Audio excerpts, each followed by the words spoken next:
Me avisan si se ve bien lo que estoy compartiendo y si es que se está escuchando bien, por favor.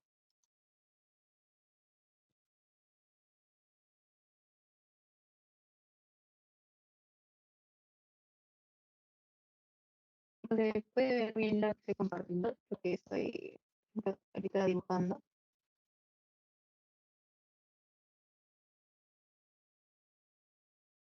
Me parece que si no, ya. Pues vamos a empezar con la sesión 10, la recuperación de la clase pasada de luxaciones, esguinces y fracturas, ¿ok?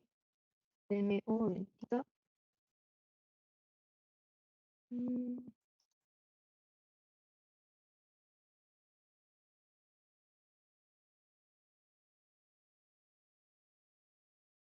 Chicos, ¿qué me pueden decir sobre qué es una luxación o qué envuelve una luxación, un esguince y una fractura? ¿Qué estructuras anatómicas envuelve cada uno de estos?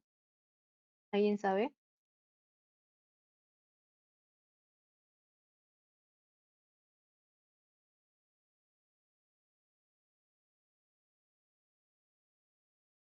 Pues, ¿alguien sabe qué es lo que envuelve una luxación, un esguince y fractura?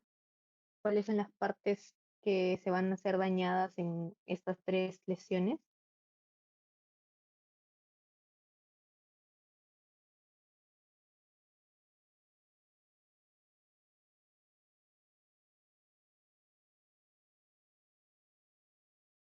Bueno, en sí lo que va a estar más dañado en estas tres lesiones que tenemos son lo que son las articulaciones, ligamentos y tendones.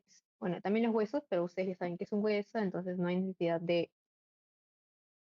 ¿cómo se llama?, de volver a explicarlo, ¿no? Pero vamos a ver entonces cada uno repasando qué son esas tres estructuras, ¿no? Las articulaciones, los ligamentos y los huesos, ¿ok? Entonces vamos a empezar con una articulación. ¿Qué es una articulación? Es la unión de dos o más huesos próximos. Por ejemplo, aquí tenemos la articulación del codo. Este es su húmero. Uy, no sé cómo Este es su húmero, ¿ok? Aquí está tu radio y tu cúbito. Entonces, la articulación es la unión de dos o más huesos. Aquí está la cabeza del olecrano, se llama así esta parte del cúbito, y la cabeza del radio se van a unir con bueno, con los cóndilos y con el cóndilo y la tróquea del húmero. Las funciones que tienen las articulaciones es de permitir movimiento mecánico y van a aportar elasticidad y plasticidad. Es decir, que van a poder ayudarnos a unir, sentir como punto de unión del esqueleto, ¿no? Van a hacer esto, nos van a dar diferentes tipos de funciones en las que los músculos van a ayudar, por ejemplo, a girar, a flexionar, a extender. Entonces, de nuevo recapitulando la articulación, unión de dos o más huesos, ¿ok? Luego tenemos el ligamento. El ligamento va a ser tejido conectivo que va a ser parte de la articulación. Van a unir a las articulaciones. Como ven, es la misma articulación que vimos hace un rato. Este es su húmero, este es su cúbito y este es su radio. Entonces tenemos todas estas fibras de aquí, que son fibras de tejido conectivo, que van a unir la articulación. Le van a dar fortaleza, los van a sostener, los van a mantener estables para evitar que haya una dislocación o una luxación, ¿no? Y eso va a evitar también movimientos excesivos de los huesos y de la articulación. Entonces, recapitulando, ligamento, banda de tejido conectivo y elástico, que va a ayudar a la articulación a darle estabilidad, ¿ok? Y movimiento también. Luego tenemos el tendón. El tendón es el tejido conectivo que va a unir músculo al hueso. Aquí tenemos la misma articulación radiocubital con radiohumeral, bueno, cúbito cúbito humeral o humeral cubital, que está uniendo, acá está su húmero, cúbito, y el radio no se ve mucho, pero ahí está. Entonces, ese es el músculo y se va a unir al hueso. Va a ser un punto de unión, ¿ok? Y esto lo que va a hacer es que él le va a dar la fuerza de tracción para generar un movimiento. Es decir, nosotros podemos tener una articulación, pero la articulación no se va a poder mover. Es como solamente unir dos piezas. El ligamento va a hacer que estas dos piezas estén bien pegadas, bien unidas, para que evitar que se suelten. Pero tampoco va a haber movimiento. En cambio, con los tendones, que va a ser una parte extra que va a llegar a un hueso, nos va a permitir mover este hueso, ¿no? Nos va a permitir un movimiento. Entonces, recapitulando, tendón, tejido conectivo que une músculo a hueso. Ligamento, que va a ser tejido conectivo, pero que une hueso con hueso, dándole fortaleza y sostén y proporcionándole movimiento. Y la articulación es la unión de uno o dos huesos. ¿Ok? Aquí tenemos un cuadro de comparativo, entonces. Tenemos la diferencia en definiciones y en funciones. La articulación, unión entre dos o más huesos. El ligamento conecta hueso con hueso en una articulación. Y el tendón va a conectar músculo con el hueso. La función de la articulación, su principal función, es que permite el movimiento de los huesos. La principal función del ligamento va a ser estabilizar y limitar el movimiento de una articulación. Y la principal función de un tendón va a ser de transmitir la fuerza del músculo al hueso para poder producir un movimiento. ¿Ok? ¿Hasta ahí todo claro, chicos? Estoy yendo muy rápido, de repente me avisan si quieren, vuelvo a repetir, no hay problema. Sí, dime, Luz. Ay, no, se levanta la manito. Perdón. Sí se entendió, pero. Gracias. No hay problema. Entonces, aquí viene su primera pregunta del pasito, del pretest, que dice que es tejido conectivo que une los músculos a los huesos, transmite fuerza de contracción muscular para producir un movimiento. Esa definición pertenece a... Esa pregunta la saqué de un banco anterior, entonces, como me pidieron algunas preguntas de banco, aquí está. Entonces, ¿quién me puede decir cuál es la respuesta correcta según las definiciones que les he dado anteriormente? Sería, disculpa, sería la B, ¿no? Tendones. Sí, me equivoco. Exactamente. La número 2 o la B sería tendones. Muy bien. ¿Y qué me puede decir por qué no son ligamentos, por qué no son articulación? Bueno, la última opción obviamente no era, ¿no? Pero ¿por qué no alguien me puede decir por qué no es ligamento y por qué no es articulación? Porque la misma pregunta, bueno, la misma pregunta te está especificando qué es qué tipo de tejido conectivo es, ¿no? O sea, si te dijera tejido conectivo que une un hueso con otro hueso y lo estabiliza y limita el movimiento, ahí marcas la primera. Y si te dijera que conecta dos huesos proximales, sería la tercera, que sería articulación. Exacto, muy bien. Gracias. Como bien lo dijo su compañero, los ligamentos que van a unir, va a unir el hueso con hueso y le va a proporcionar una estabilidad. En cambio, la articulación va a ser la unión de dos o más huesos, pero aquí no hay tejido conectivo, no hay tejido conectivo. En cambio, aquí sí hay, ¿ok? Pero la diferencia también viene en lo que son las funciones.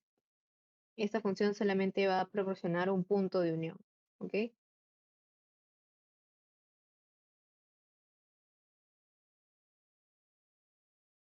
Ahí está. Permite movimiento entre los huesos. Entonces, lo que veníamos al inicio, ¿no? Que es un esguince, que es una luxación y que es una fractura. Estas son lesiones del hueso, articulación y músculo. Esas ocurren con bastante frecuencia, mucha más frecuencia de lo que se podrían pensar. Es uno de los accidentes más comunes, se podría decir, ¿no?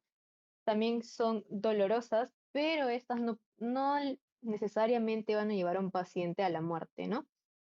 Las principales son, como les mencioné, los esguinces, las fracturas y las luxaciones.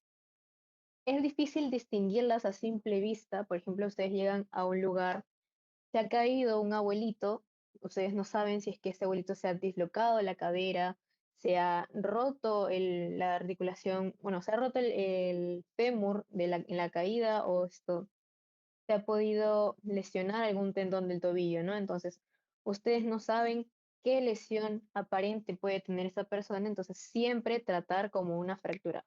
Es decir, que los cuidados que van a tener mediante el tratamiento prehospitalario va a ser siempre como si fuese una fractura para evitar lesiones a futuro, ¿no?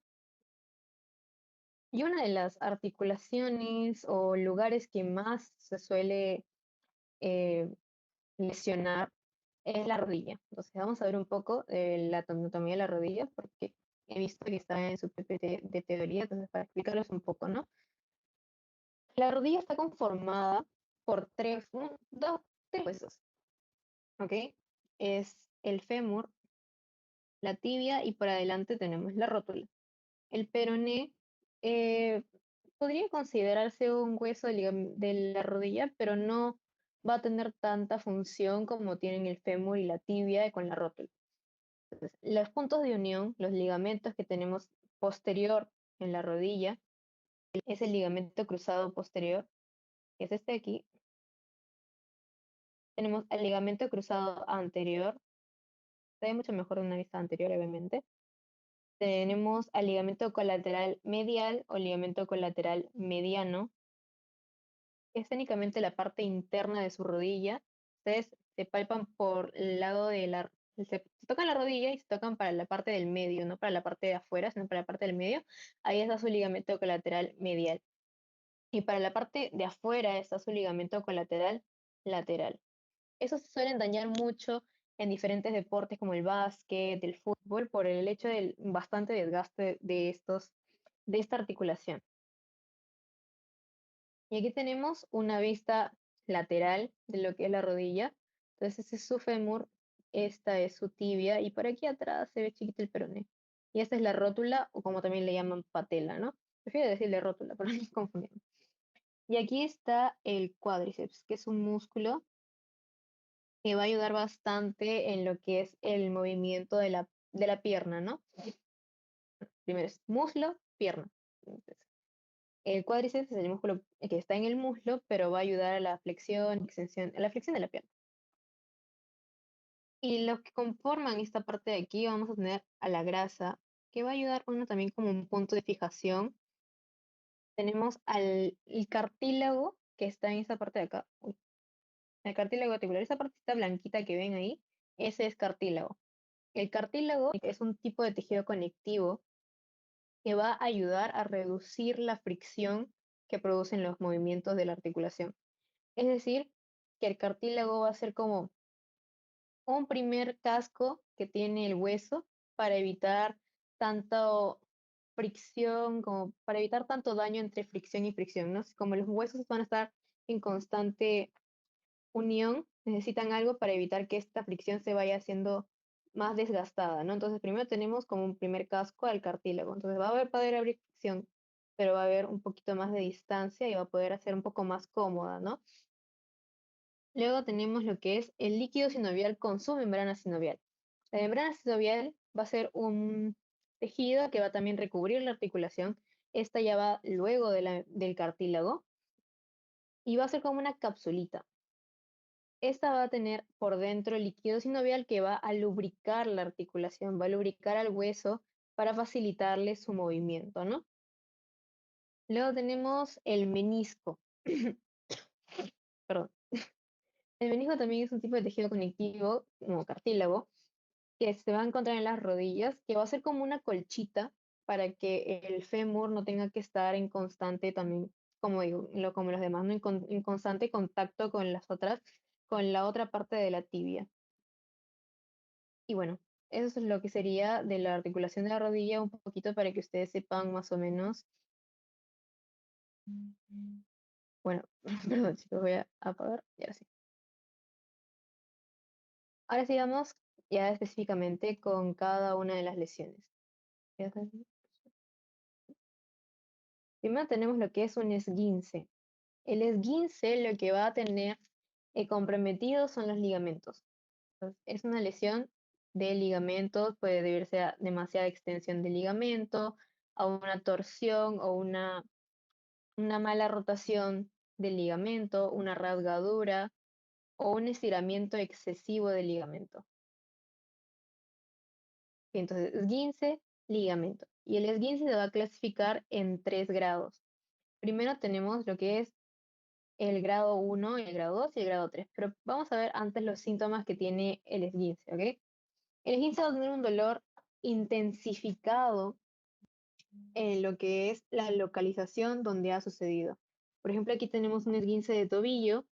Esta persona va a sufrir bastante dolor en esa área nada más. No va a haber un área extra o área que esté por acá o un poco más arriba, no. Va a ser solamente en ese lugar. ¿Ok? Ese dolor va progresivamente a disminuir. Luego, otro síntoma de lo que es la esguince es que va a haber un aumento de volumen, se va a empezar a hinchar la zona donde ha sucedido. Todas estas imágenes son imágenes de esguince de tobillo, porque es uno de los más comunes que sucede. Va a haber una imposibilidad de movimiento.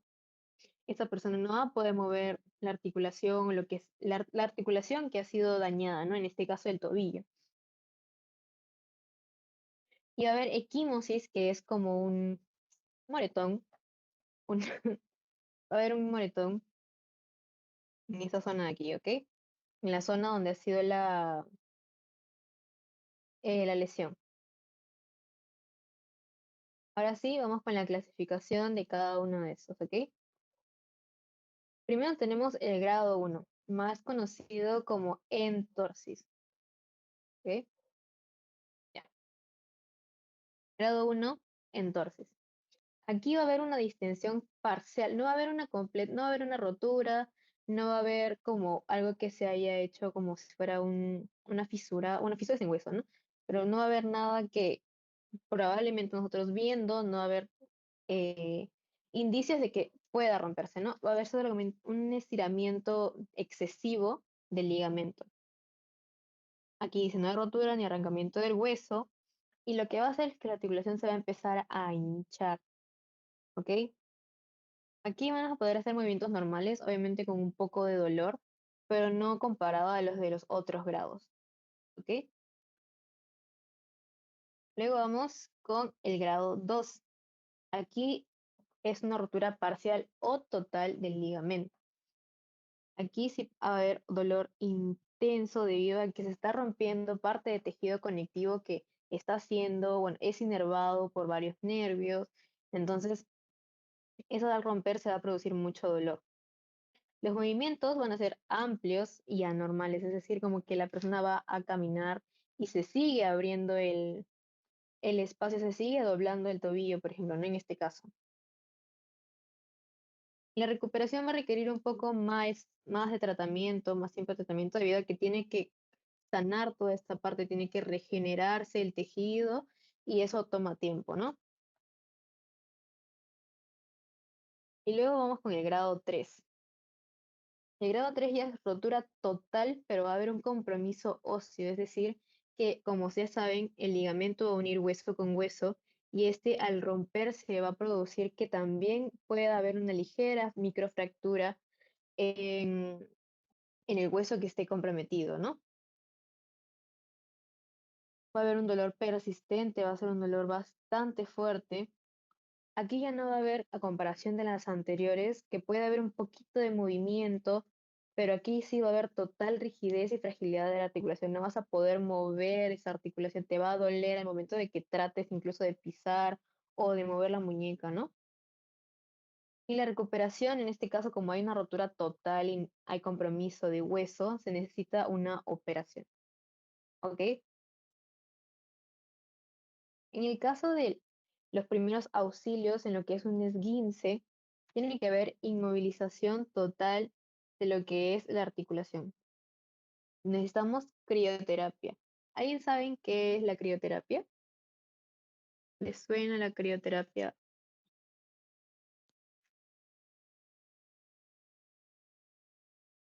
Colocarle hielo.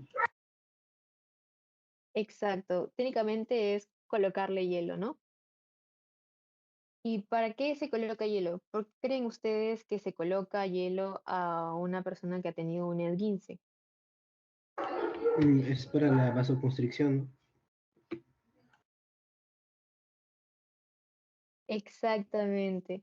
Entonces, si una persona coloca hielo, lo que va a producir es que todo lo que se está hinchando, que va a ser como un moretón, la sangre está transcurriendo por toda esa parte, va a hacer que haya vasoconstricción, es decir, que el tejido sanguíneo va a empezar, los eritrocitos van a empezar a unirse más, en lugar de vasodilatarse, que se van a pegar a las paredes, se van a unir más al centro, ¿no? Entonces eso va a disminuir la hinchazón, ¿ok? Vasoconstricción.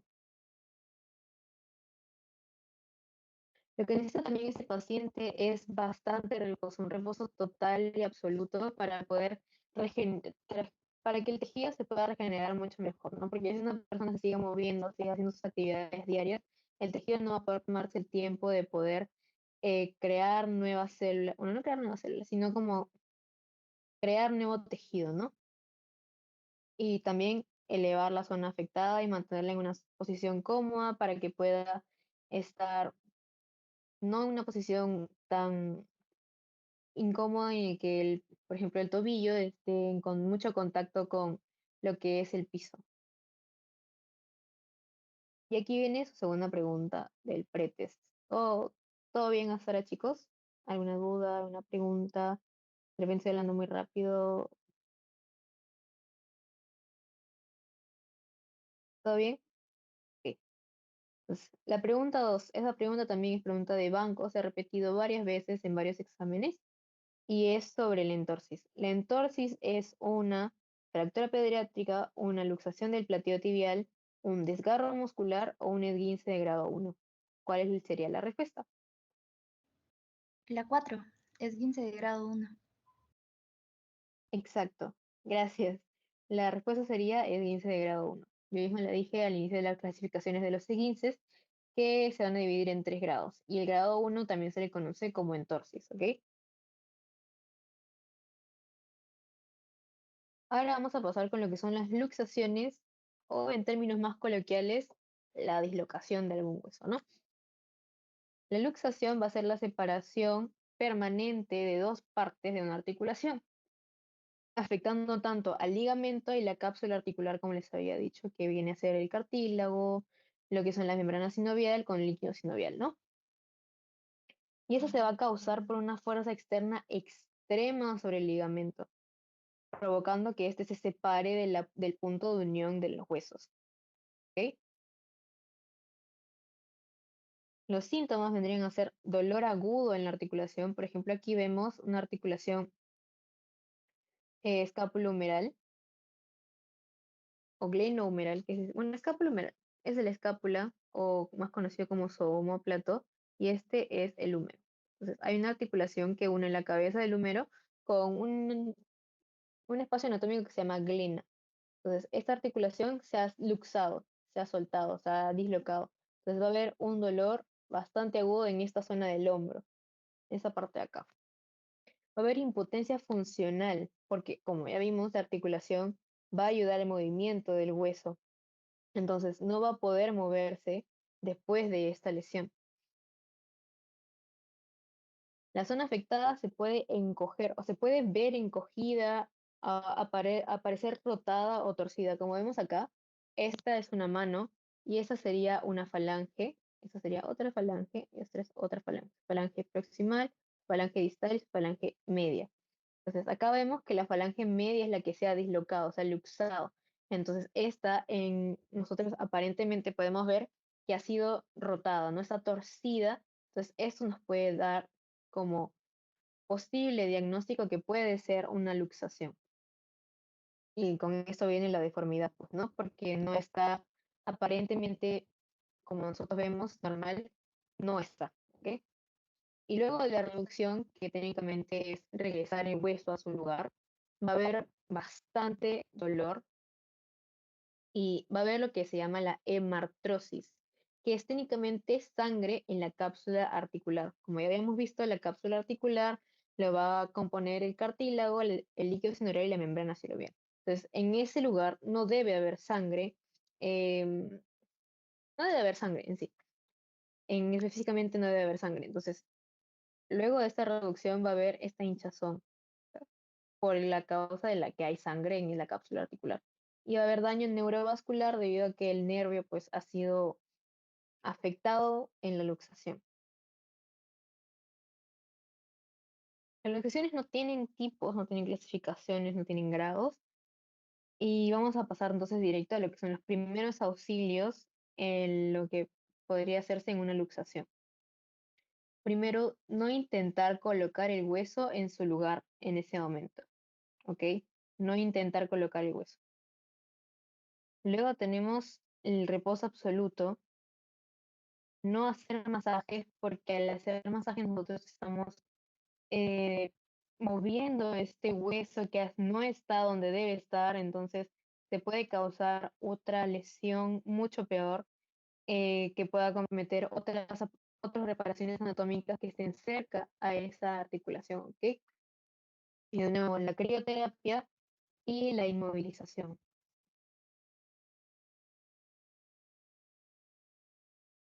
Las articulaciones más comprometidas en lo que son las luxaciones son el tobillo, el hombro, la rodilla y la cadera, que son unas de las articulaciones que son más móviles, ¿ok? En el tobillo,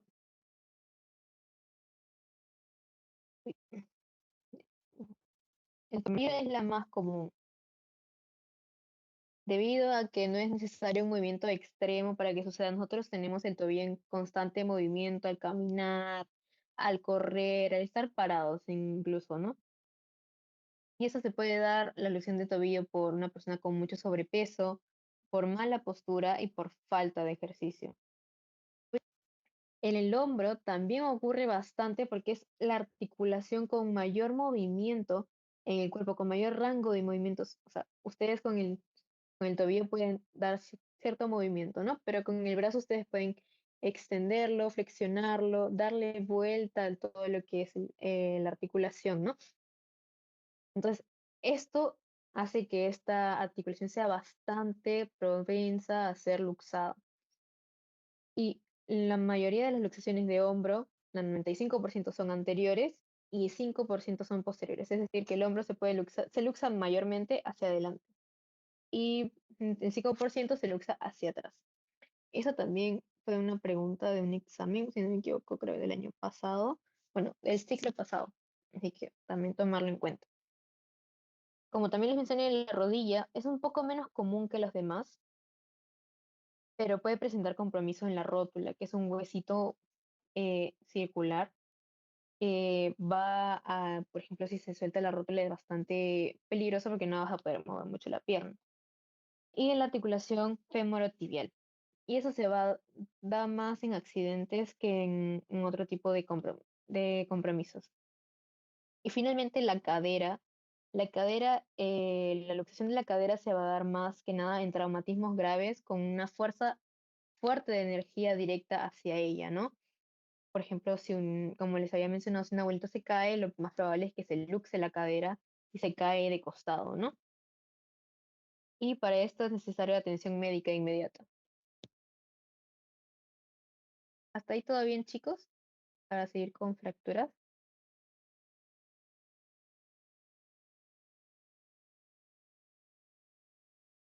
Ok, gracias. Ahora, fracturas. ¿Qué son las fracturas? Son falta de continuidad de sustancia ósea o cartilaginosa. ¿Qué es eso? La falta de continuidad. Es decir, por ejemplo, si el hueso está así y viene una fuerza externa demasiado fuerte que sobrepasa la fortaleza del hueso, esta va a perder continuidad. Es decir, se va a fracturar. No va a seguir así, sino va a estar como, por ejemplo, no va a estar así, va a estar así. ¿Ok? Entonces se va a perder lo que es el, ¿cómo se diría? La relación, ¿no? Se pierde la relación entre el hueso. Como ya dije, se puede dar por fuerza externa extrema que supera la fortaleza del hueso. Ahora, tenemos clasificaciones. Aquí sí son varias, ¿ok? Tenemos por su etiología, es decir, por su causa. Bueno, por su origen, ¿no? Por cómo se sucedió. Puede ser por un accidente, o sea, traumáticas, pueden ser por una enfermedad, patológicas, por fatiga de marchas. ¿Qué significa fatiga de marchas? Es decir, que una persona, por ejemplo, un atleta, que está en constante movimiento, que hace demasiado el ejercicio de correr, todo lo demás, y de la nada, ¡puf! Se fractura, por ejemplo, su fémur. Eso significa por fatiga de marcha, por hacer una actividad bastante constante que sin dejar de bueno, sin dejar reposo adecuado al hueso, y esto viene un desgaste óseo provocando que este se fracture. Entonces, eso es fatiga de marchas. Y obstétrica vendría siendo que cuando nace el bebé, por de repente una mala praxis, se pueda romper algún hueso del cráneo, que es lo primero que sale, o algún hueso de las extremidades. Otra clasificación que tienen las fracturas es por su exposición. Las son más fáciles, son las cerradas y las abiertas. Las cerradas es que no va a haber ruptura en la piel. Por ejemplo, vemos aquí, desde el hueso, una articulación de la cadera, tenemos el hueso y se ha roto aquí, en la parte de la diáfisis. Entonces, bueno, la parte de la diáfisis, metáfisis, más o menos. Luego les voy a explicar qué es cada uno para que no se pierdan un poco. Entonces, se ha roto, pero no hay compromiso de la piel, no ha salido este hueso, entonces no hay ruptura de la piel en la clasificación de las fracturas cerradas. En cambio, las fracturas abiertas, este hueso fracturado va a sobrepasar la piel causando una herida. Entonces, el hueso va a salir por acá y va a dejar como un hueco que es la herida. Ahora aquí se les voy a explicar qué es epífisis, metáfisis y diáfisis. Porque la clasificación también se va a dar por la ubicación en el hueso que ha sucedido la fractura. Entonces, un hueso largo, como es lo que es el húmero, el radio, el cúbito, el fémur, la tibia, el peroné, tienen partes. Entonces tenemos que tienen una epífisis, que es la parte más proximal, que son los extremos. Por ejemplo, aquí este es un húmero, un extremo, y también tiene un extremo abajo. Esas son epífisis. Tienen un cuerpo, que es la diáfisis, y entre epífisis y diáfisis hay un espacio, una zona relativamente pequeña que se llama la metáfisis. Entonces, según la fractura, hay fractura epifisiaria, que va a ser fractura epifisiaria, que va a ser en la parte de aquí. Va a haber una fractura aquí, ¿ok? En lo que son las fracturas diafisiarias, va a haber una fractura, puede ser tanto así, una fractura así, una fractura con muchos más pedazos rotos. Entonces, esa es una fractura de diáfisis en el medio del hueso, ¿ok? Y la metafisiaria, como les digo, que está entre diáfisis y epífisis, va a haber como una rotura acá, ¿no? Por ejemplo, que es una de las más comunes también con las de las diáfisis. También tenemos clasificación por su causa, ¿ok? Por trauma directo, es decir, que la fuerza ha sido directamente al hueso, fuerza directa al hueso. Por un trauma indirecto, por ejemplo, puede haber sido, estabas corriendo, pisaste mal y te fracturaste bueno, estabas jugando fútbol, mejor, ¿ya? Y alguien te pateó en lo que es el peroné, en la parte lateral de tu pierna. Ese sería trauma directo porque ha sido la fuerza directamente al hueso. En cambio, si tú estás jugando fútbol y pisaste mal y te rompiste el peroné, pero porque aparte de que te doblaste el tobillo, te caíste encima. Entonces, ha sido un trauma indirecto. Fuerza no directamente en el hueso. ¿Ok? En el hueso. Por aplastamiento es lo que estamos viendo en esta imagen, ¿no? Por ejemplo, eh, no sé, de repente un bailarín de breakdance está haciendo un paso que implica en el que él esté con la cabeza en el suelo y no tuvo un suficiente balance y todo su cuerpo se fue encima de lo que es sus cervicales. Entonces, sus vértebras cervicales pueden sufrir una fractura y esto es lo que va a ser por aplastamiento, ¿no? Por todo el peso que ha sobrecaído sobre una zona, haciendo que se aplaste. Esa es la imagen por aplastamiento. ¿Ok? Y finalmente, espontánea, que podría ser, como les dije, por lo que es fatiga de marcha. ¿Ok? Aquí tenemos los síntomas de lo que son las fracturas. Obviamente, dolor, fijo dolor.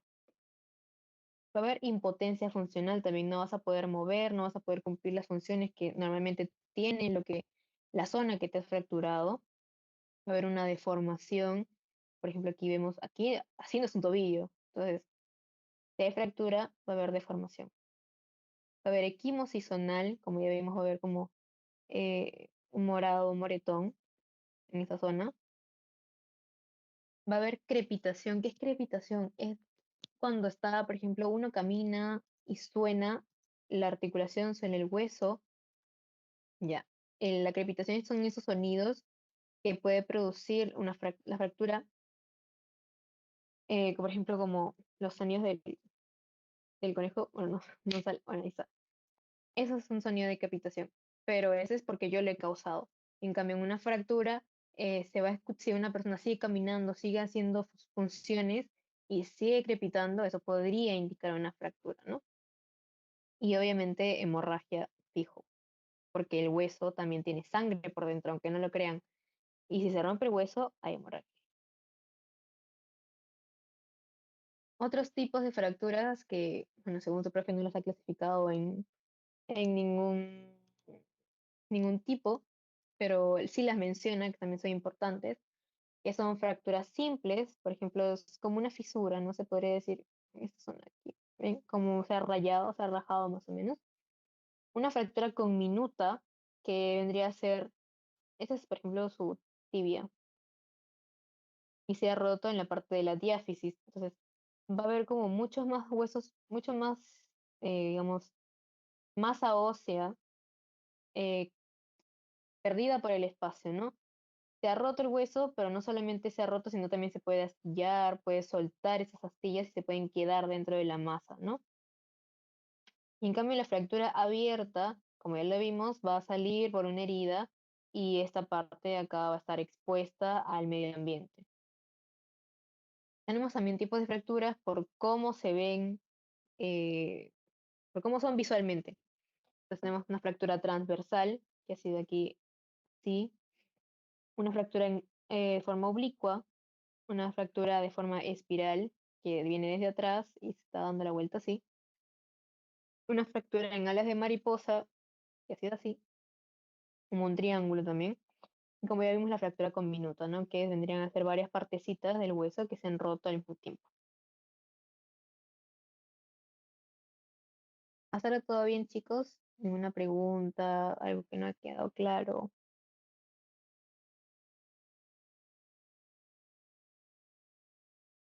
Todo bien, entonces. Ahora vamos a ver lo que es la fractura en niños. ¿Ok? El niño sus huesos no van a estar completamente desarrollados al mismo tiempo que los adultos. Va a tomar un poco más de tiempo que el hueso termine de agarrar la completa fortaleza que debe tener. Entonces los niños se suelen fracturar mucho cuando son por el mismo hecho de que juegan agresivamente o practican algún deporte, ¿no? Y tenemos tipos de fracturas. En tallo verde, que técnicamente va a ser que el hueso se va a encorvar y se va a abrir. No va a haber una fractura completa del hueso. Entonces, vemos acá en la imagen que el hueso se ha doblado y hay como una apertura acá. Entonces, no va a haber una completa fractura, pero sí se ha agrietado. En botón es el siguiente tipo de fractura en niño, que es que el hueso se va a comprimir, pero no se va a completamente romper. Es decir, por ejemplo, hay una fuerza externa que viene así y hace que el hueso se haga como un botón, como si estuvieras presionando un botón. Entonces se va a hacer como una deformidad, pero sin romperse por completo el hueso.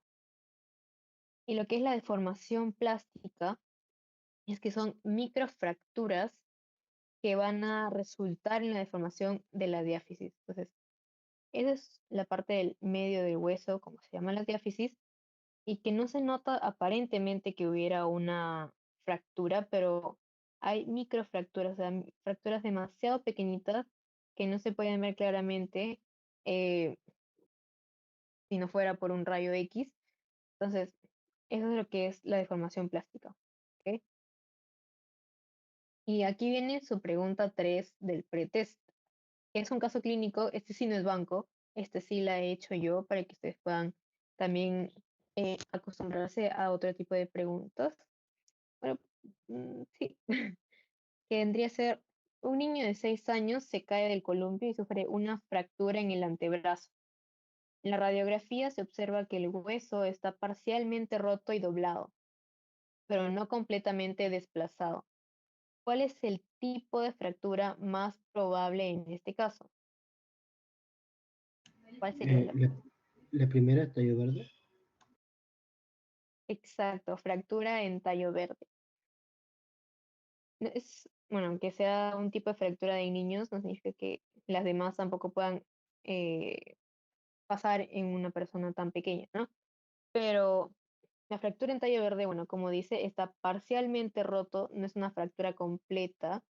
Vamos a usar por resaltar, está parcialmente roto y doblado. Entonces ya fijo, si te dice que está doblado, es una rotura, una fractura en tallo verde.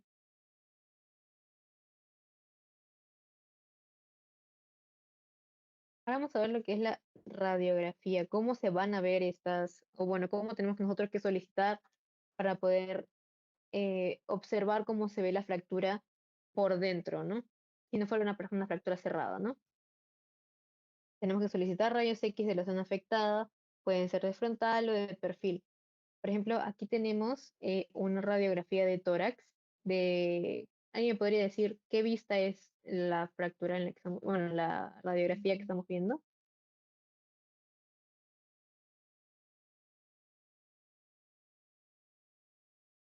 ¿Alguien sabe qué vista es la que estamos viendo de la radiografía?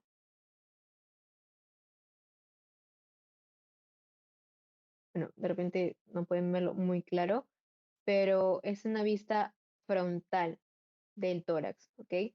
Porque aquí vemos los pulmones y acá está el corazón. No se ve mucho, pero aquí está el corazón, ¿ok? El corazón con su pericardio y todo lo demás. Acá vemos las costillas y todo lo demás, ¿ok? Pero estas radiografías también necesitan proyecciones específicas de ciertas partes del cuerpo.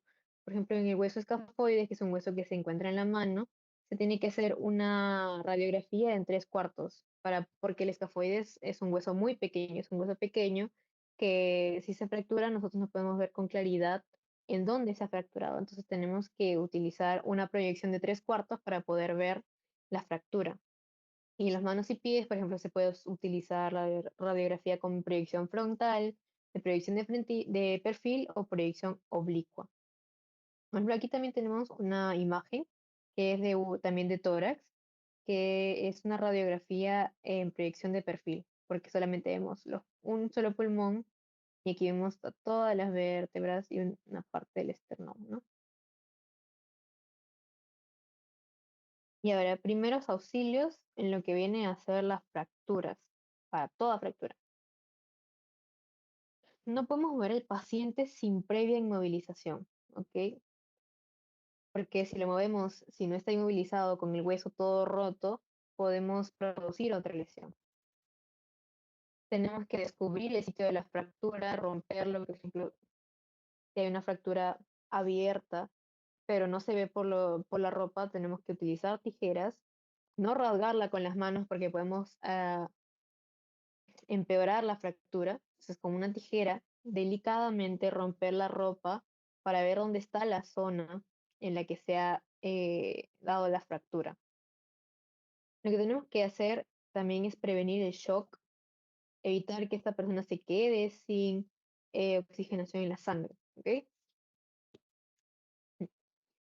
Y también inmovilizar sobre y debajo de la fractura, ¿ok? Ahora tenemos lo que es el tratamiento, técnicamente el ABC. ¿Ok? Tenemos que tratar con analgésicos para bajar el dolor y poder darle una mejor ayuda, ¿no? Porque tratar a un paciente que está gritando, que está con demasiadas quejas, nos puede poner un poco nerviosos a nosotros y de repente no vamos a poder dar una buena atención médica. Entonces, es para ayudar con el dolor.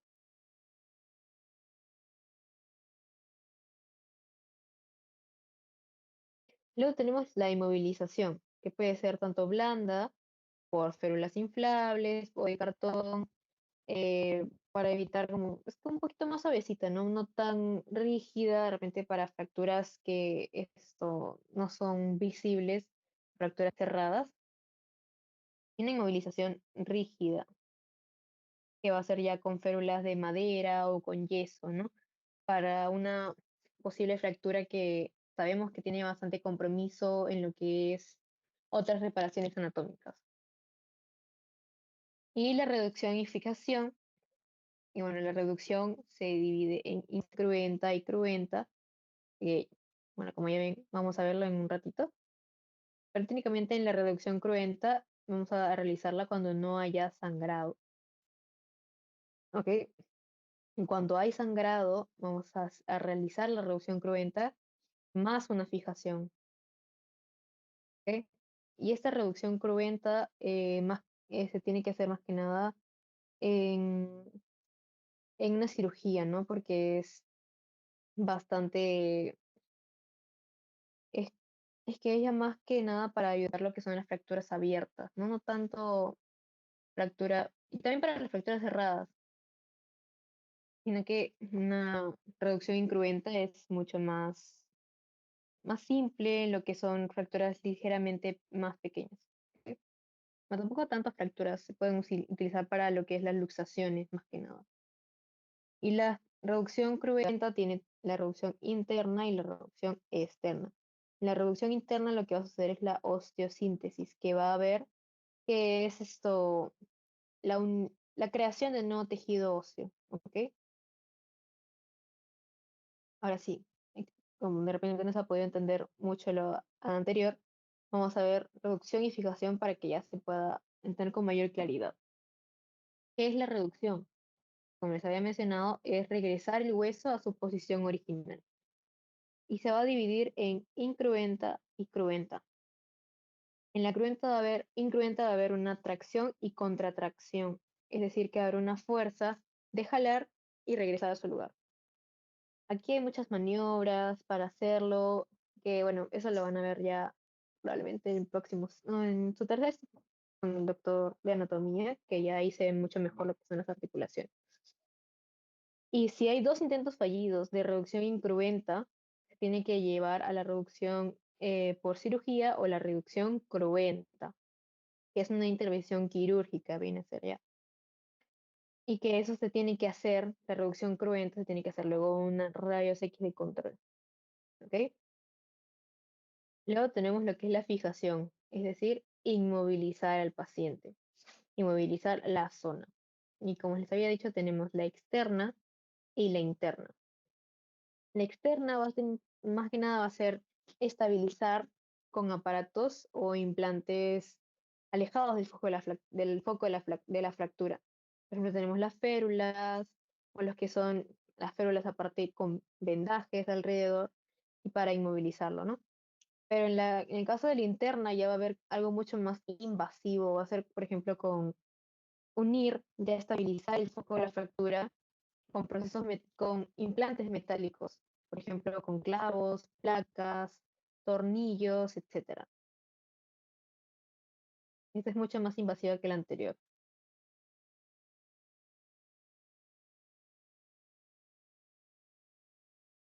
Ya, ahora sí, me tengo que escribir. Complicaciones propias de la fractura. Aquí lo que va a suceder es que puede haber un retardo de consolidación. Es decir, que la creación de nuevo tejido óseo, no sé,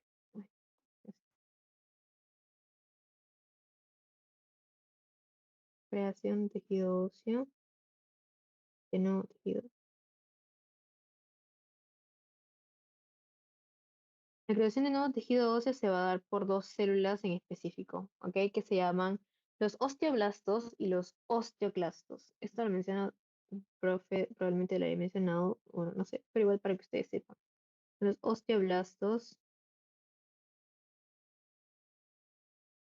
los osteoclastos. ¿Qué va a hacer el osteoblasto? Va a ayudar al tejido a crear nuevo. Entonces, este va a ser la regeneración ósea.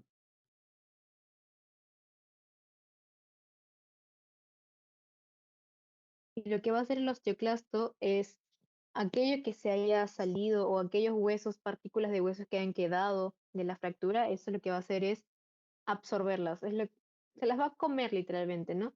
Este osteoclasto va a comerse el hueso, ¿no? Vamos a poner comerse el hueso.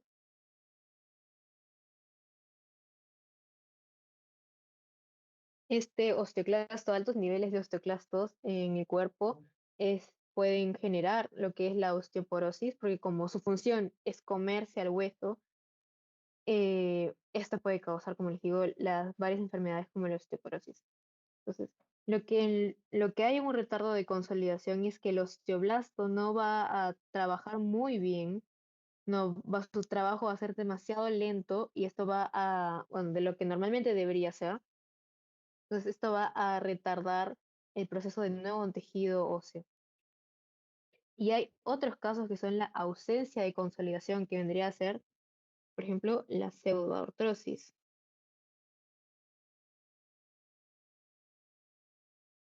¿Qué es la pseudoartrosis? Que técnicamente de la fractura que hubo se va a crear otra articulación por la o bueno, por la falta de consolidación entre la fractura. Por ejemplo, si se ha roto un hueso, así, y esta es mi articulación. Entonces, este es el hueso, se ha roto. Entonces, pero no va a haber ausencia de consolidación, va a haber ausencia de consolidación. Entonces, esta fractura se va a volver como si fuera una articulación. No es una articulación, pero se va a formar. Entonces, es una falsa articulación, es una pseudoartrosis. Y esto va a generar dolor y es crónico, ¿no? Entonces vamos a poner aquí que se vuelve como una falsa articulación.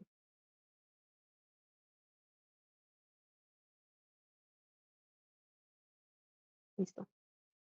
Va a haber rigidez articular, es decir, si por ejemplo una complicación ya se arregló lo que es la fractura, pero no va a poder mover muy bien lo que es la articulación que está proximal a la fractura, es decir, va a haber una imposibilidad funcional, ¿ok? Imposibilidad funcional.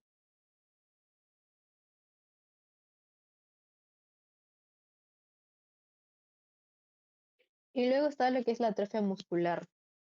Cuando una persona usa mucho el yeso o la bota después de una fractura, el músculo va a estar en menos ejercicio en lo que normalmente hace. Por ejemplo, una persona normal camina y el músculo se está ejercitando en ese movimiento de la caminata. Pero una persona que está usando yeso no va a poder ejercitar los músculos, por ejemplo, de la pierna al caminar. Entonces, esto va a crear una atrofia muscular, falta de movimiento muscular.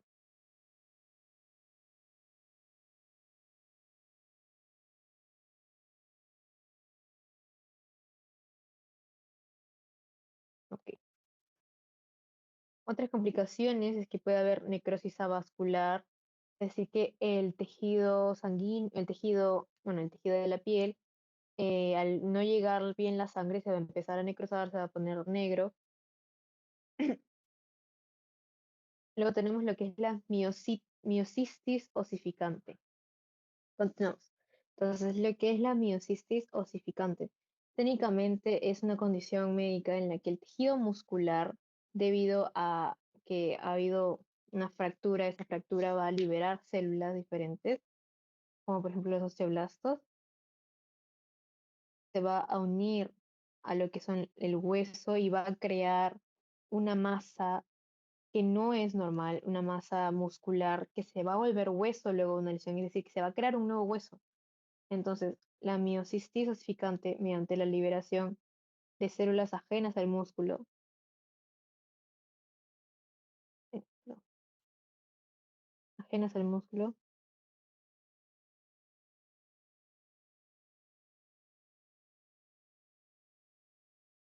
va a formar un músculo, va a formar un nuevo hueso anormal, un hueso que no debería ser parte de lo que es esa articulación.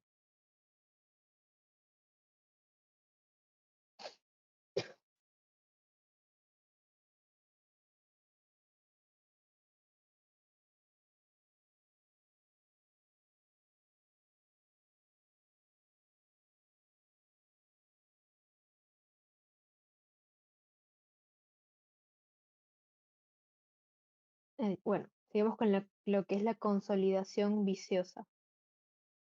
Es decir, que, por ejemplo, este hueso se va a formar, se va a unir, va a ver lo que la función de los osteoclastos se va a dar, pero no se va a dar correctamente. Es decir, que este hueso, por ejemplo, aquí se ha fracturado este hueso acá,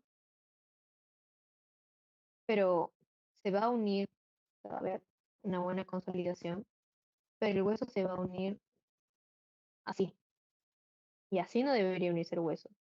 Entonces, a eso se refiere la consolidación viciosa.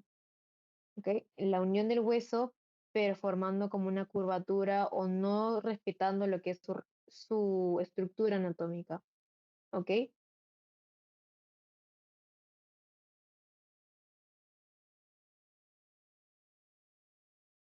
Mala consolidación del hueso.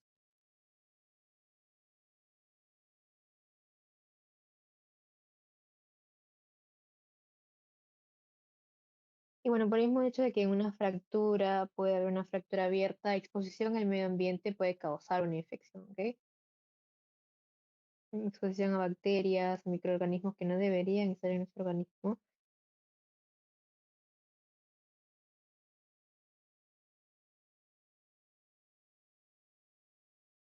Listo. Entonces tenemos lo que son las complicaciones relacionadas con el daño a los tejidos. Ya vimos que puede dar las complicaciones de las fracturas. Bueno, las fracturas a su vez van a dañar los tejidos, entonces vamos a ver las complicaciones. Esta puede causar, bueno, hemorragia interna y externa debido a la rasgadura del tejido de la piel, o del tejido muscular, o del tejido de los ligamentos, etcétera, ¿no? Puede haber también shock hipovolémico. ¿Alguien sabe qué es shock hipovolémico?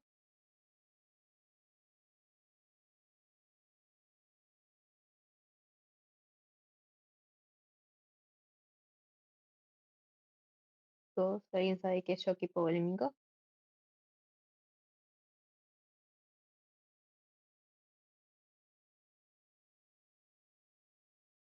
Es sobre la sangre, ¿verdad? El El porcentaje de porcentaje de la sangre.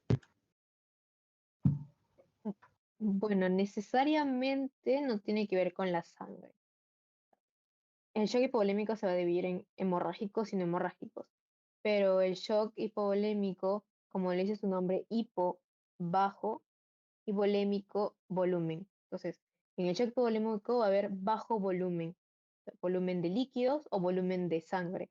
Entonces, uno al estar perdiendo sangre va a ser un shock hipovolémico de tipo hemorrágico. Es decir, esta parte de acá. Pero esta persona también puede perder durante la fractura el daño de los tejidos, puede hacer un shock hipovolémico de tipo no hemorrágico al perder líquido, al perder, por ejemplo, agua, otro tipo de líquidos que estén comprometidos durante la fractura, ¿no? Pérdida de líquido. ¿Ok? Luego tenemos las lesiones vasculares. Por ejemplo, digamos que yo me fracturo el húmero. En el húmero está la arteria braquial. Entonces, esta fractura puede dañar lo que es el trayecto de la arteria braquial durante todo mi brazo. Entonces, lo que va a hacer esto puede romperla, haciendo que ésta pierda todo lo que está, por ejemplo, la sangre que está pasando por la arteria. Y esto va a evitar que llegue la sangre a las partes más distales de mi cuerpo, ¿no? Como digo, si me he roto el húmero, no va a llegar la sangre a mi mano, a mi antebrazo. Entonces, eso va a ser lo que es las lesiones vasculares, ¿no? Rotura de vasos sanguíneos. Uy,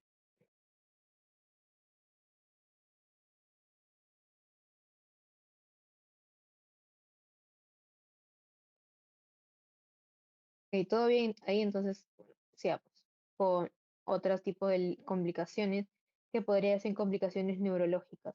Así como también hay arterias, en nuestro organismo tenemos nervios.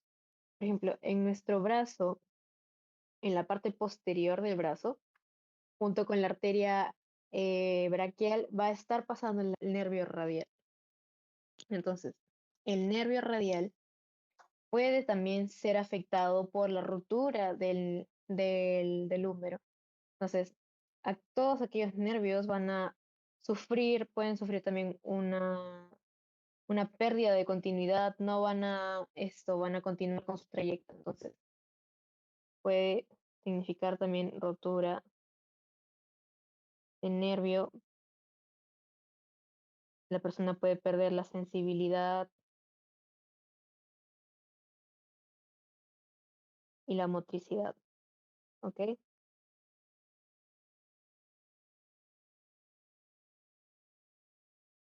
Y también pueden haber lesiones viscerales. Digamos que yo tengo un accidente y me rompo una costilla.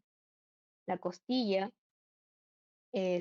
como se ha roto, esta puede ir hacia adentro y perforar la pleura, perforar el pulmón y causar una lesión mucho más extrema como lo que son el hemotórax, el neumotórax o el hemoneumotórax. Entonces, estas son complicaciones que se están relacionando a la rotura de la costilla, ¿no? Son como efectos colaterales, ¿no? Por ejemplo, perforación de órganos o de vísceras, perforación de vísceras debido a la fractura. Uy,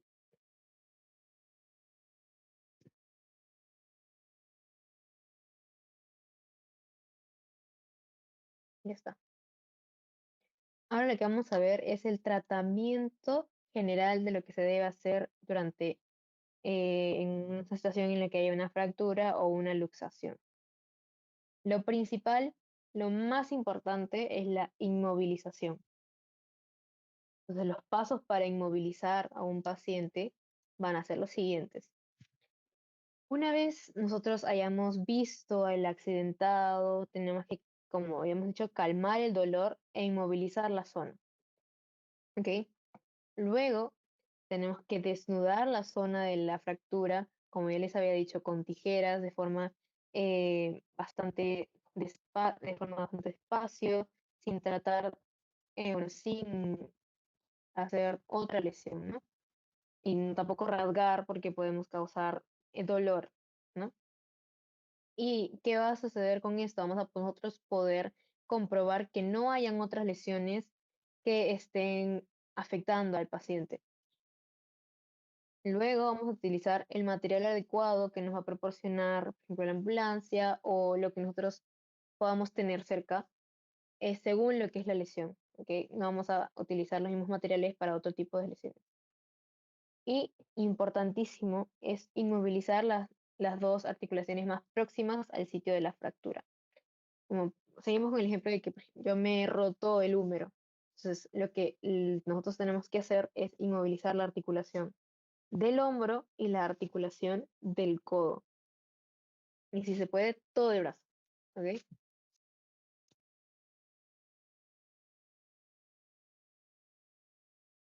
Luego vamos a ver de que tenemos que colocar una férula por debajo y por arriba. ¿Qué es una férula? Técnicamente es un objeto que nos va a ayudar a inmovilizar, va a ser como un lugar de precisión en el que va a mantener en su sitio a la estructura que estemos ayudando a inmovilizar.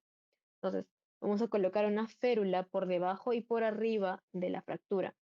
Vamos a hacer una ligera tracción para que el hueso no esté en posición no anatómica. Y bueno, pues al hacer la tracción hay que tener un poco de cuidado porque podemos dañar con bueno, vasos, nervios, etc. No apretar mucho la inmovilización. ¿Por qué? Porque si uno ajusta demasiado, va a ajustar la irrigación, va a apretar las arterias y esto va a hacer que estas no puedan llevar sangre oxigenada a las partes más distales del cuerpo. Entonces va a entorpecer la circulación sanguínea. Por eso no debemos apretar mucho la inmovilización, pero tampoco dejarla tan suelta como para que el paciente pueda movilizar o se caiga o, por ejemplo, se cae la extremidad lesionada. Y también tenemos que quitar todos aquellos accesorios, anillos, pulseras, relojes, todo aquello que pueda dificultar la circulación antes de colocar la férula, porque podemos, por ejemplo, hay gente que se pone unas pulseras, por ejemplo, en los tobillos. Entonces tenemos que nosotros inmovilizar a esta persona que ha tenido una rotura, por ejemplo, de peroné, y tenemos que ponerle una férula, pero no podemos colocarle la férula con la pulsera porque al hacer presión con la férula, esta pulsera va a hacer otra presión en, en el tobillo que va a dificultar la circulación.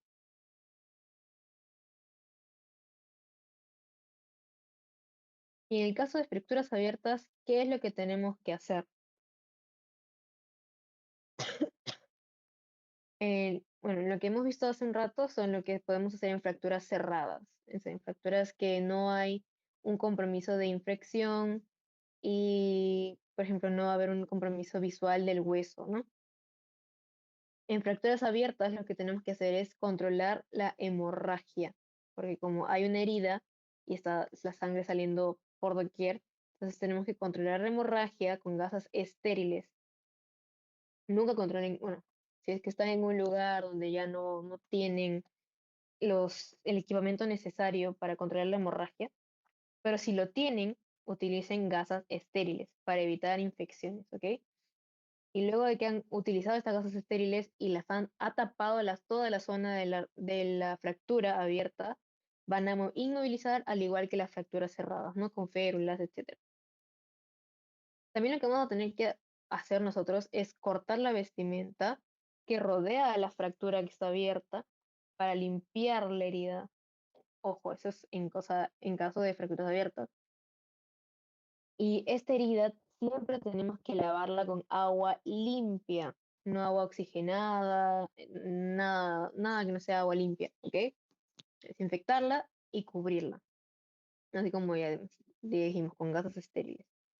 Y luego pues trasladar al paciente. Que nunca debemos hacer con fracturas abiertas. Jamás, por favor chicos, jamás reintroduzcan el hueso. ¿Por qué? Porque el hueso al estar en contacto con el medio interno, hueso en contacto con el medio externo, va a estar expuesto a varios microorganismos, a varios microbios, ¿no? Entonces va a haber, si ustedes reincorporan el hueso al cuerpo, todos estos microbios, todos estos microorganismos van a ingresar junto con el hueso y van a causar una infección y el paciente se puede morir de una sepsis y todo se fue, ¿no? Entonces, nunca, por favor, introduzcan el hueso, ¿ok? A menos que estén, bueno, es más que nada, eso se trabaja con cirugía. Tampoco efectúen vendajes tan apretados, tan compresivos. No podemos, aparentemente hay una hemorragia, ustedes dicen ya, torniquete, lo amarran y con el vendaje y dicen ya paró la hemorragia. Pues no, eso no debería pasar porque si nosotros efectuamos un vendaje muy compresivo como un torniquete, podemos causar necrosis y ya lo que era una fractura va a haber una amputación y va a ser muchísimo peor. Entonces, no lo hagan vendajes compresivos. Y tampoco apliquen pomadas cicatrizantes porque va a ser por las puras, ¿no? ¿Para qué vas a aplicar una pomada cicatrizante a una fractura que tiene expuesto un hueso, ¿no? Y aquí viene su pregunta número 4 del pasito. ¿Todo bien hasta ahí, chicos? ¿Ninguna pregunta, algo que quieran consultar?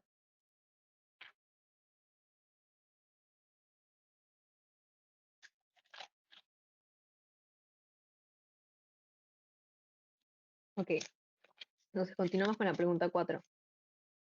Dice, un paciente llega a sala de emergencias con una fractura abierta en la pierna. la piel está rota y el hueso es visible. ¿Cuál es la acción más adecuada a seguir?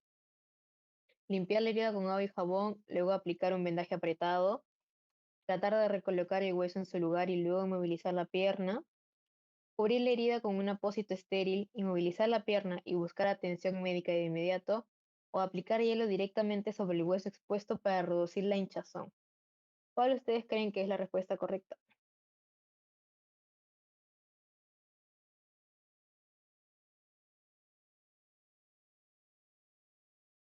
La tercera. Exacto, muy bien, la tercera. La tercera es la respuesta correcta. Como ya les había dicho, la herida que está en la fractura abierta se tiene que lavar con agua, no con jabón, por favor.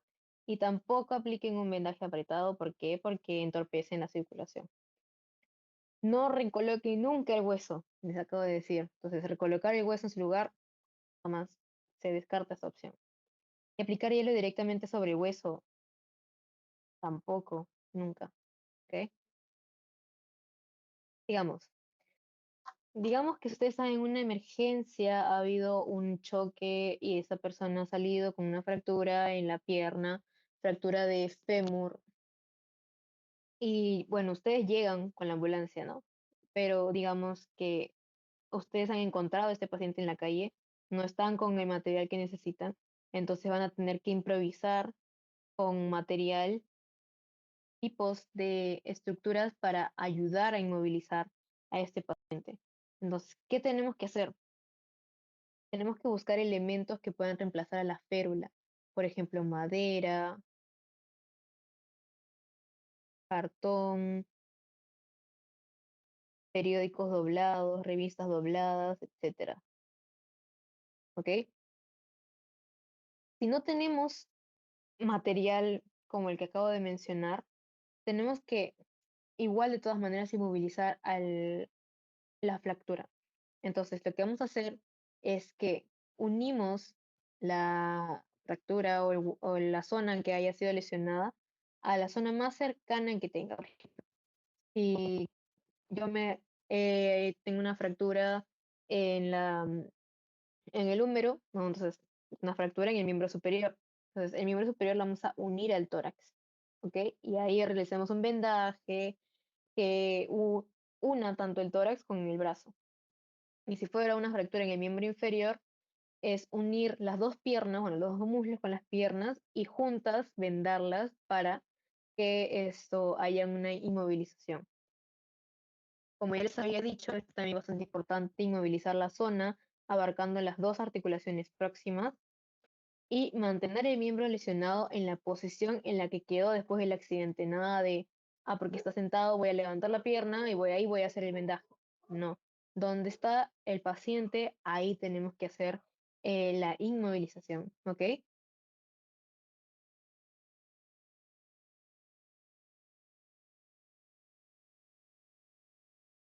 Perdón, chicos, ya sí.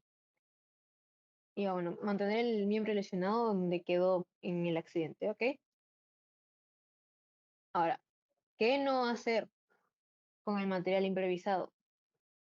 No podemos mover el miembro lesionado sin antes inmovilizarlo, porque si movemos el miembro lesionado con el hueso, eh, podemos crear otra lesión, podemos fracturar, podemos roturar alguna arteria, alguna vena, algún nervio.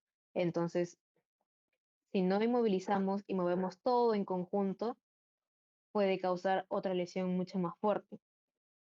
Tampoco intentar enderezar las secciones fracturadas. Como les había dicho, no regresar el hueso a su lugar si es que no saben muy bien qué es lo que ha sucedido, ¿ok? Luego, tampoco vendar con mucha fuerza porque entorpecen la circulación, entonces. Y tampoco aplicar fomentos calientes ni masajes porque esto va a fomentar la vasodilatación, ¿ok? Continuemos. Por ejemplo, aquí tenemos una persona que probablemente haya tenido una luxación en la cintura escapular, que vendría a ser la articulación, como les había mencionado, del húmero con la escápula. Entonces, para poder inmovilizar a este paciente se van a realizar vendajes. Por ejemplo, existe el vendaje de Bell-Pau, que es más que nada para ese tipo de luxaciones. Y en el caso que ven en la otra imagen, aquí tenemos, por ejemplo, este paciente pudo haber tenido alguna fractura en la pierna y se le han movilizado con férulas y también con vendas, juntando ambas piernas para inmovilizar mejor la extremidad. ¿Ok? Ahora vamos a ver antes y después de la férula. ¿Qué necesitamos nosotros verificar durante el accidente?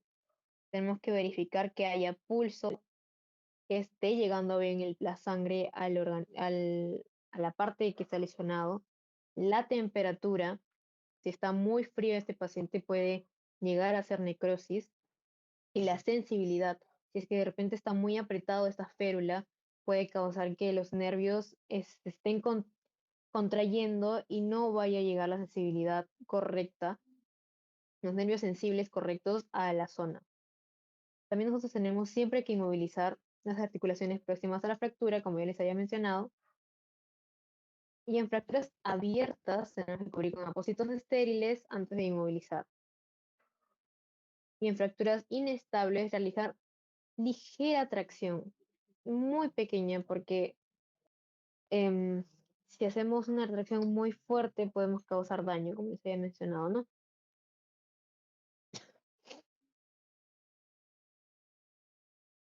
Pero obviamente, si realizamos una ligera tracción, podemos también evitar realizarla porque es mejor que el paciente esté con el hueso fracturado, pero en una no posición anatómica y con una buena vascularización, o sea, que esté llegando bien el pulso, tenga una buena temperatura, una buena sensibilidad, a que hacer esta tracción y que se comprima la arteria, no haya pulso, no haya temperatura. Entonces, es bastante debatible el hecho de moverlo o de hacer la tracción, ¿ok? Pero es la que más se menciona en la teoría. Ahora vamos a ver el manejo de la columna cervical, ¿ok? En algún accidente con compromiso de columna cervical, nosotros lo que tenemos que hacer es, más que nada, la principal es proteger con las manos, hacer inmovilización manual. Porque nada, nosotros podemos ser conscientes de que estamos agarrando bien al paciente, estamos haciendo buena tracción, mejor que con un collarín, pero también nosotros podemos apoyarnos de ellos y además también podemos utilizar como complemento los inmovilizadores cervicales laterales. Aquí tenemos la imagen de un collarín cervical. El collarín cervical tiene talla, tiene diversos niveles de ajuste dependiendo del paciente, ¿ok? Y eso también puede llevar a varios inconvenientes. ¿Por qué? Porque, por ejemplo, la talla pequeña del collarín va a hacer que, por ejemplo, el paciente tiene un collarín muy pequeño y va a hacer que su cabeza se vaya en flexión hacia adelante.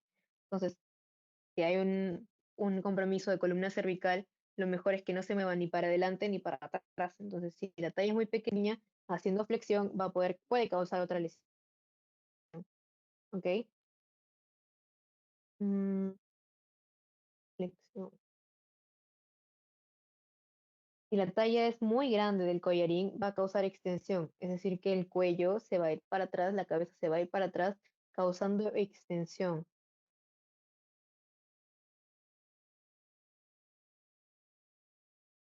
Si el collarín está muy apretado, lo que va a hacer es que va a haber una dificultad respiratoria. El collarín puede estar apretado porque el nivel de ajuste lo han ajustado demasiado, entonces eso también es bastante difícil de controlar. Y un collarín mal colocado es también bastante complicado porque puede haber un desprendimiento del collarín y lo que estaba inmovilizado de la nada va a tener otra vez movilización y esto puede causar bastantes lesiones en la médula. ¿Ok?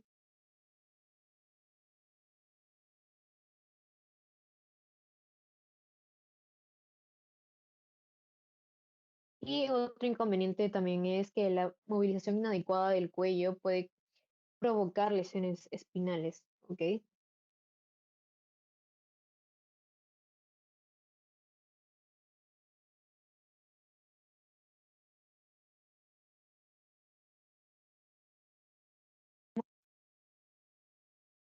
Si un paciente dice que, bueno, nosotros estamos tratando de colocar el collarín y el paciente dice que al tratar de hacerlo hay un aumento de dolor o una resistencia, aunque sea ligera, vamos a tener que dejar el cuello en la posición inicial, porque esto puede decir que hay una dislocación cervical, ¿ok?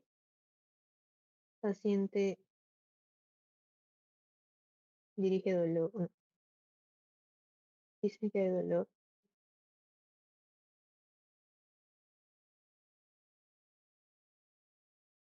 Probablemente que hay una luxación cervical.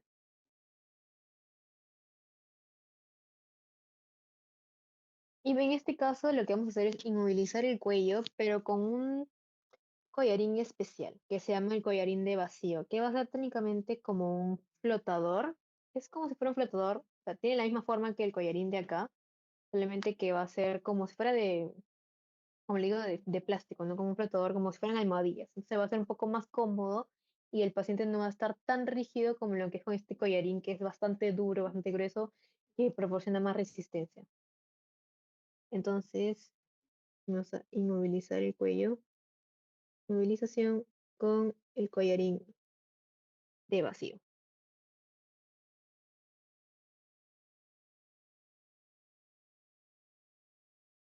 En el caso de fracturas de columna vertebral, ¿qué hacer? ¿Qué tenemos que hacer en el caso de una fractura vertebral? Tenemos que buscar una superficie que esté completamente estable, completamente dura, por ejemplo, como una camilla, para trasladar al lesionado. No puede una sola persona movilizar a un paciente que ha tenido una fractura de columna vertebral porque necesitamos tomarlo de varias posiciones anatómicas para evitar que la columna se esté moviendo, haya un movimiento. Entonces, tenemos que movilizar al lesionado entre varias personas para poder tomarlo del dorso, de la cintura, muslos, piernas y cabeza. Y obviamente el traslado de urgencia, ¿no? ¿Qué no hacer en el caso de fracturas de columna vertebral? No podemos utilizar camillas de poca resistencia o que no cedan al peso, porque como les digo, por ejemplo, esa es la camilla, ¿no? Una camilla de tela, digamos.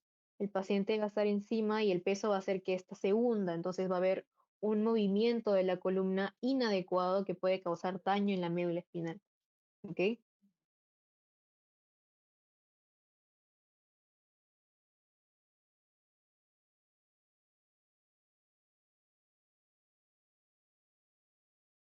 Daños en la médula.